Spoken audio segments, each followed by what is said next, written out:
The question today is, has gentrification arrived in Panama? What do you think? Let's unpack that. Today is our uh, Educate presentation. It's Monday.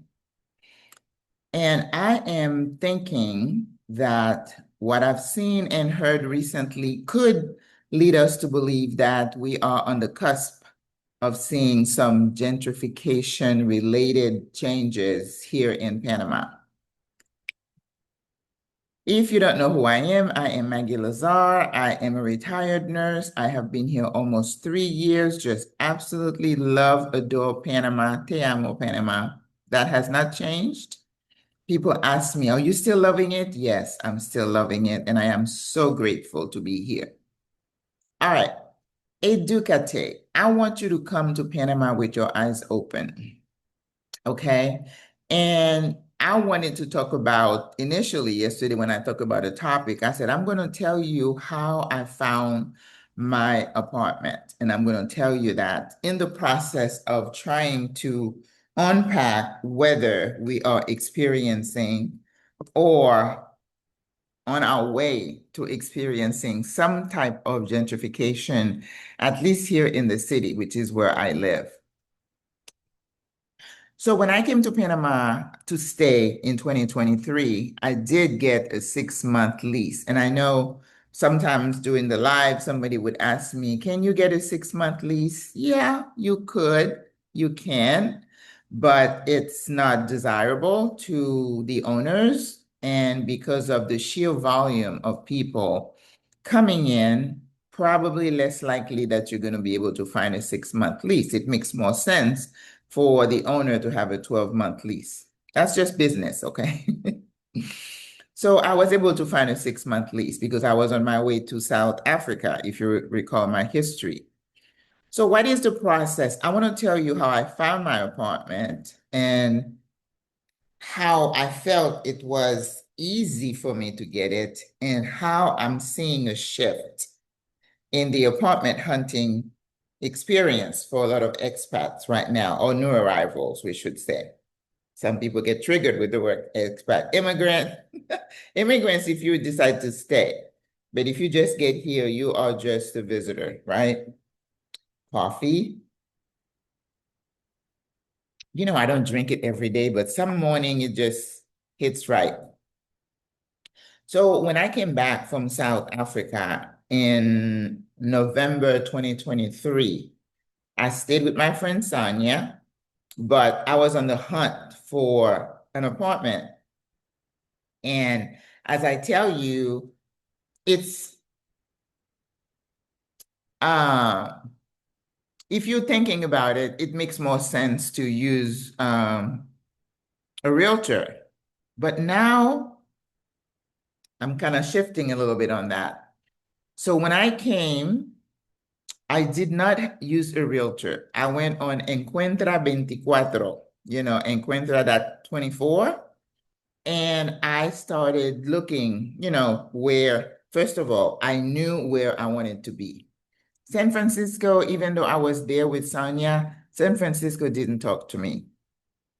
Um, let's say Costa del Este did not talk to me. You know, I'm a person, I like to feel connection. If I don't feel it, I don't do it. But I was open to anywhere else in the city. But I think Sonia wanted me to stay in her area. And I was considering it as well.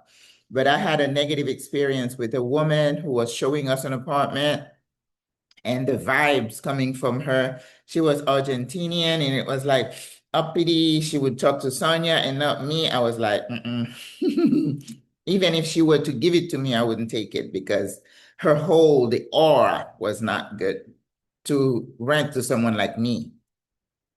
And then we found one, and I asked for some changes. The refrigerator was there, and then the stove was right here. You couldn't even move. And if I opened the refrigerator door, I had to go behind it. I was like, nah.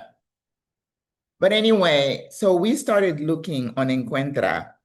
Sonia was looking, I was looking. So we wanted 2 bedroom. I wanted a kitchen that was workable, and I wanted a view. I wanted to be able to look at the water or the city view. I wanted big windows. So I had certain parameters. And that's what you should do. You should have your must-have and then the rest of it, the furniture, how big the rooms were, that wasn't that important to me. I wanted a big kitchen with lots of counter space. I wanted to be able to look out, through a window to look when I'm cooking. And that's what I got in this apartment here. And I wanted a balcony. I did not say it needed to be big or not. So we started contacting realtors based on that WhatsApp number that's going to be at the bottom of the page on Encuentra, and setting up visits. And let me tell you, it was easy peasy. You say, hi, I'm interested in this apartment. Oh, Senora, when would you like to see it? And then they make an appointment. They were very flexible. I mean, it was like they want to rent you that apartment. And we saw several. We would go like see 2 or 3 a day. I saw one next to Multiplaza. Oh, the kitchen was amazing. I loved it. When I was like, oh, I don't know about the area. It was very, very busy on Via Israel. And I was like, oh, I don't think I want to do that. We saw another one on Balboa here. The kitchen was small. They were like a little bit of cabinetry. And I'm like, no, that's not going to work.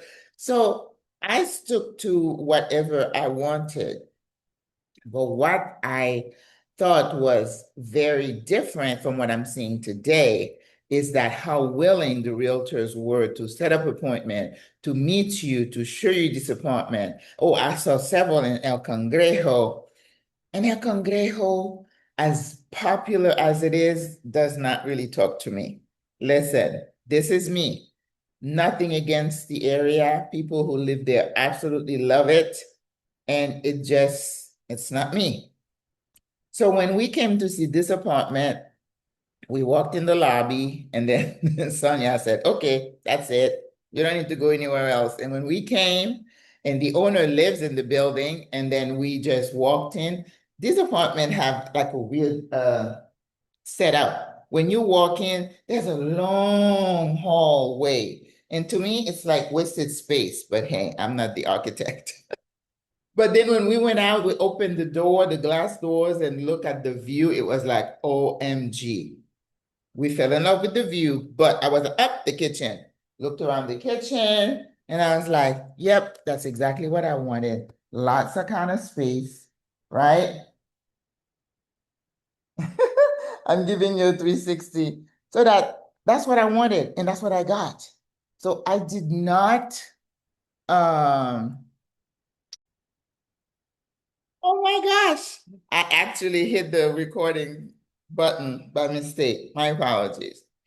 But anyway, so it was easy peasy. So I looked at the lease. I speak some Spanish, but remember, um this is a legal document.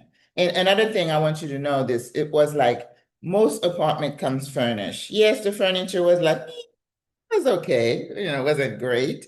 There was a dining room here. I was like, okay, that needs to go. And I'm like, the lady, I'm like, can you find a way to store that? Because I don't want that. I'm going to get a new dining room, which I did. And I've been very happy with it. I was going to show you, but. And I did it again. All right, y'all. This recording is going to be interesting. So this is my dining room. So I got a new dining room. And she was able to find a place to put her thing, her old one. And the rest of it, I was like, I can make it work. Remember, this is not your house. This is not where you're going to stay forever. This is your landing spot. So don't be too, picky and then miss out on a great apartment. And yes, where I live, people are like, oh my God, it's noisy. Well, yes, it's noisy. You're in a city. Have you ever been to New York City? Some people live in an apartment and the train passes by, you think it's right behind your house. That's what you get. So if you're totally against noise, don't stay in the city, okay? All right.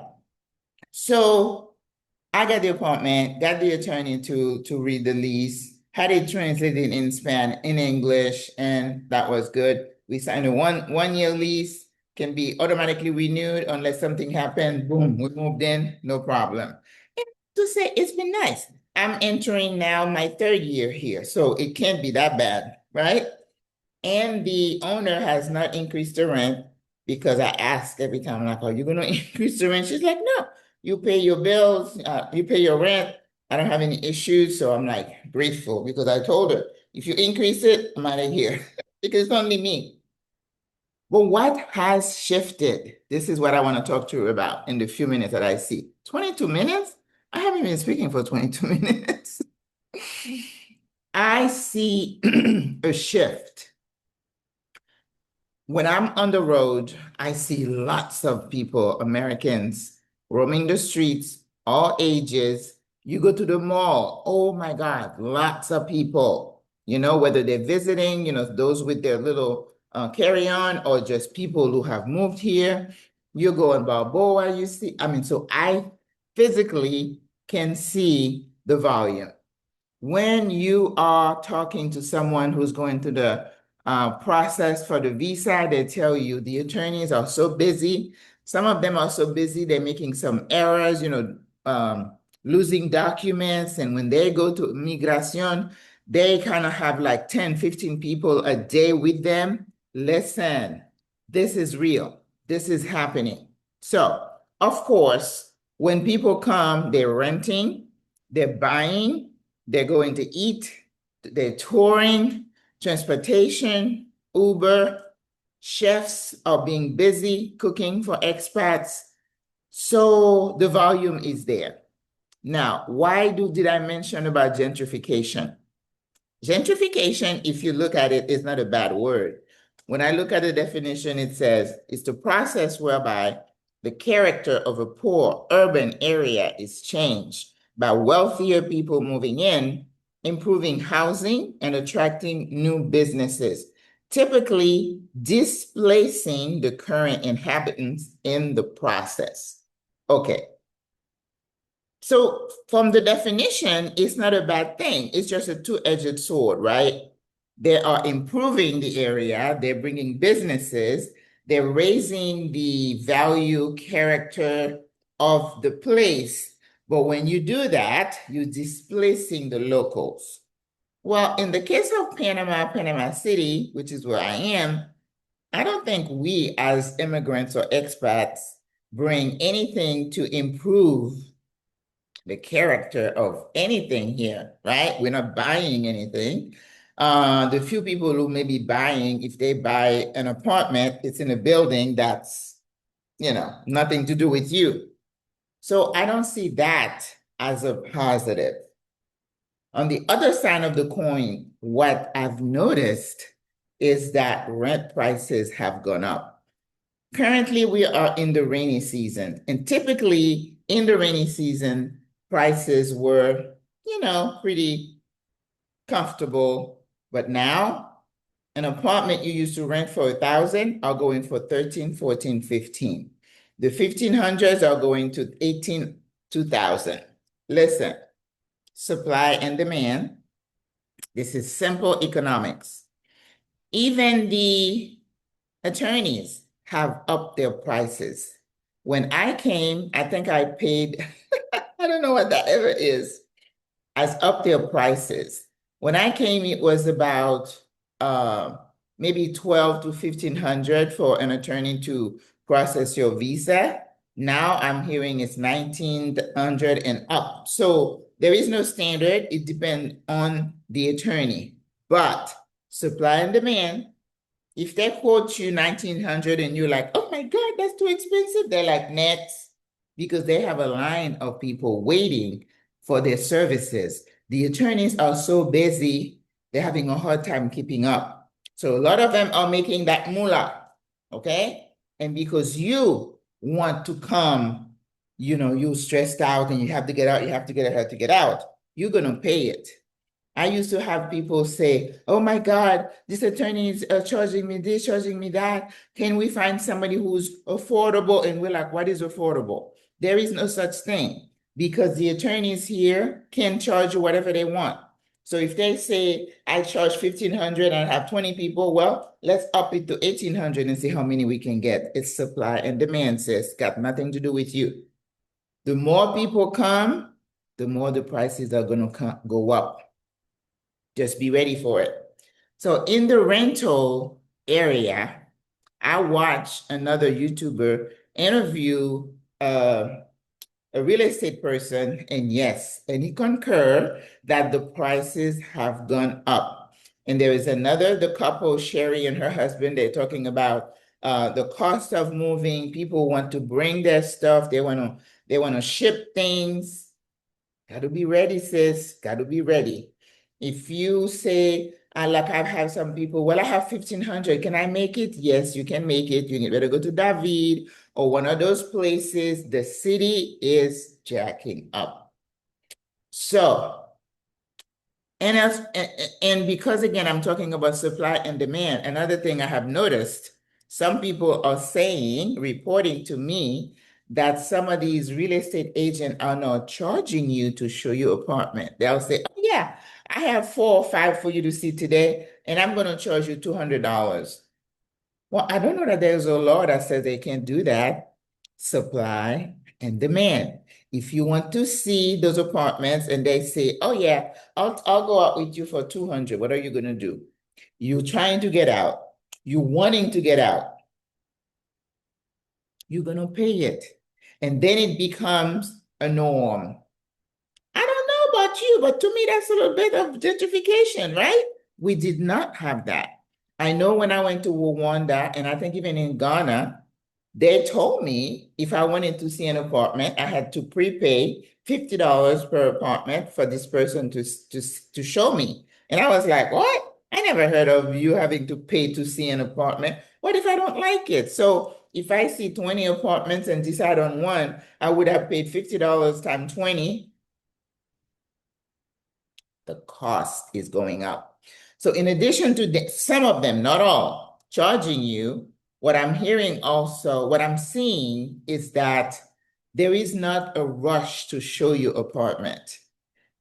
If you call a real estate person now and they say, okay, what is your timeline? When do you think you're going to be? Yeah, they want your business, but they're like, don't waste my time.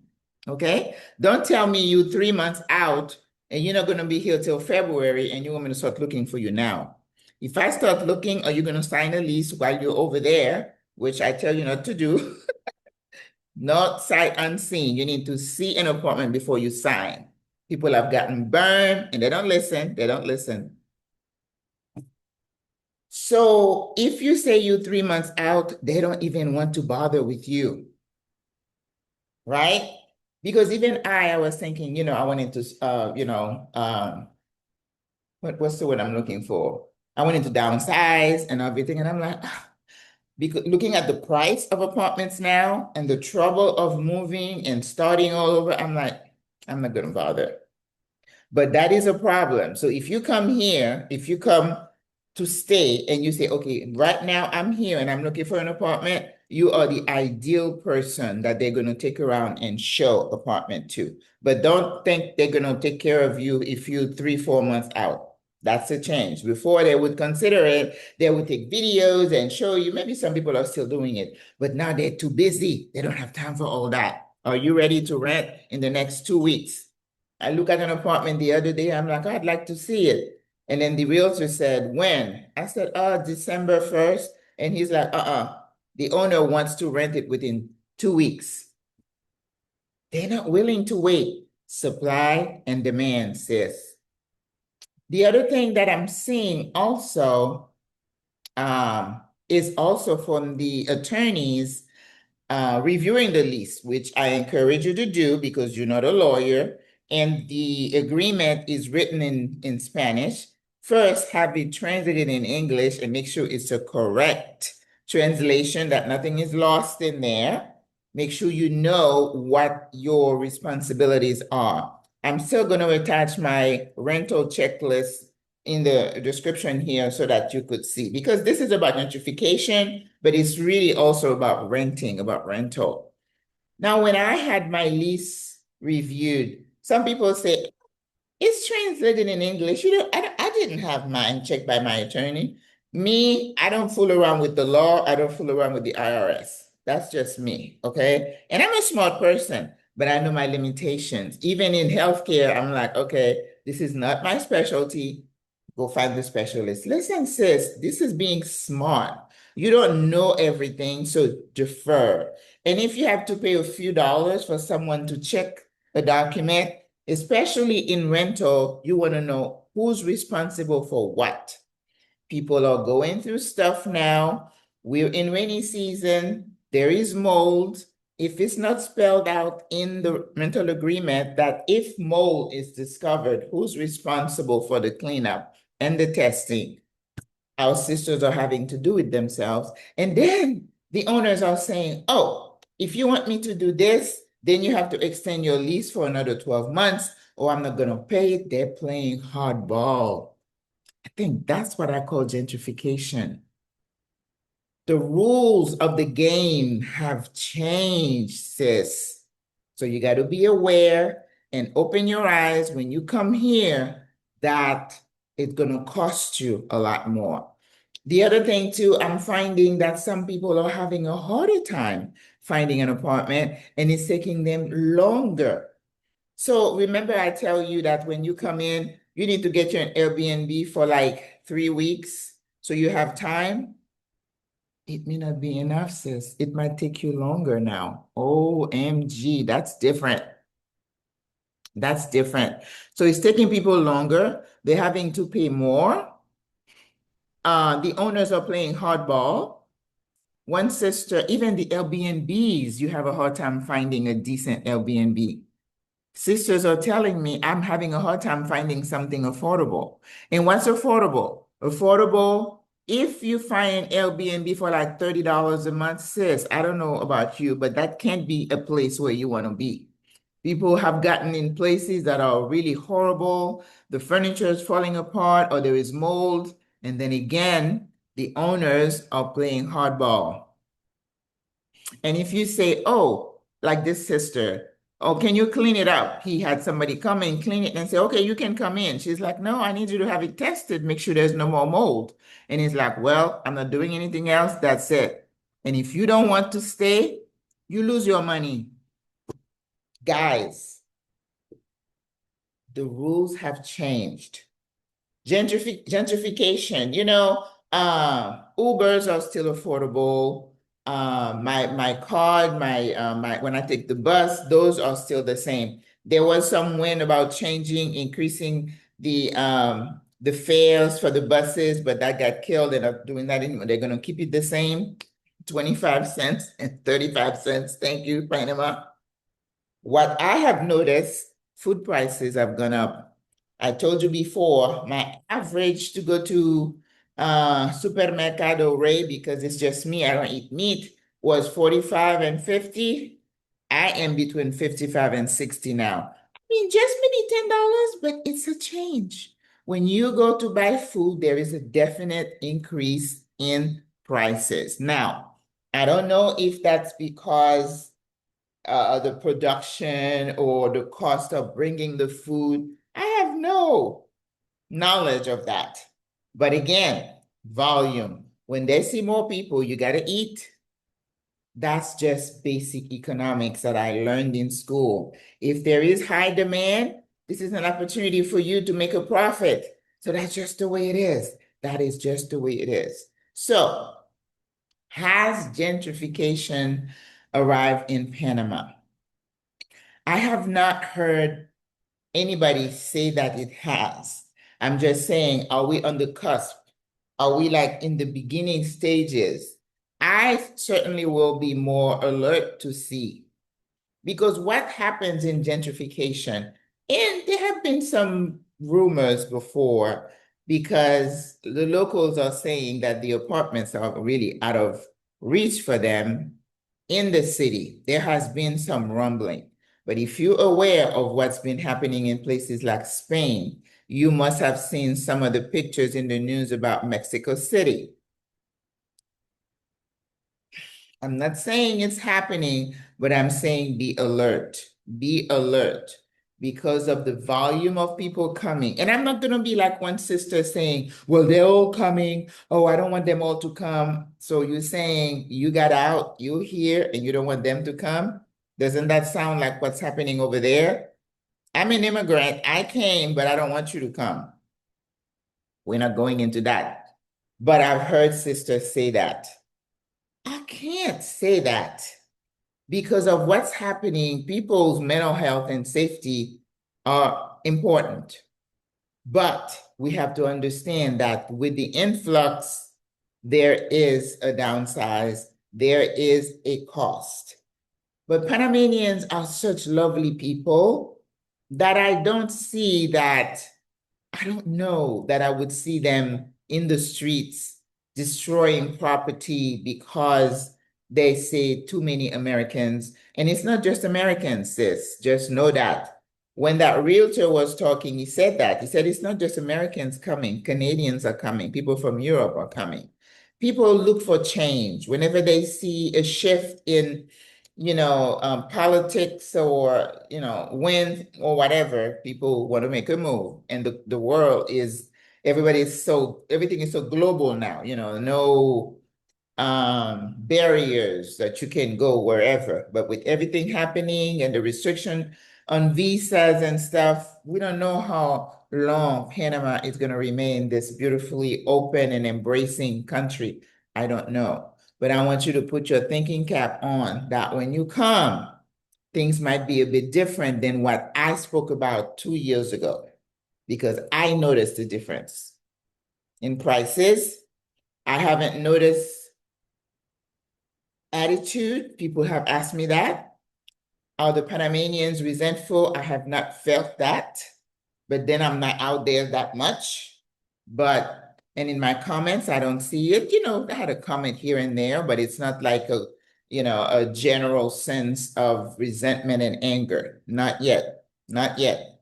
But I am very sensitive and I'll be aware. And the moment I hear any rumbling, I would let y'all know. All right, so I'm gonna stop right here. I hope you found this video helpful. This is in our series, Educate. Educate yourself. I don't want you to come here with stars in your eyes. I was watching this girl doing a video just now about Ecuador and all the stuff she's experiencing. Listen, the concept of paradise is elusive, very elusive. And we're just very grateful that so far, Panama is just this beautifully safe, tranquilo country. And we pray that it stays like that. All right. Have a beautiful day. God loves you. You know I love you. Au revoir. À la prochaine. Bye.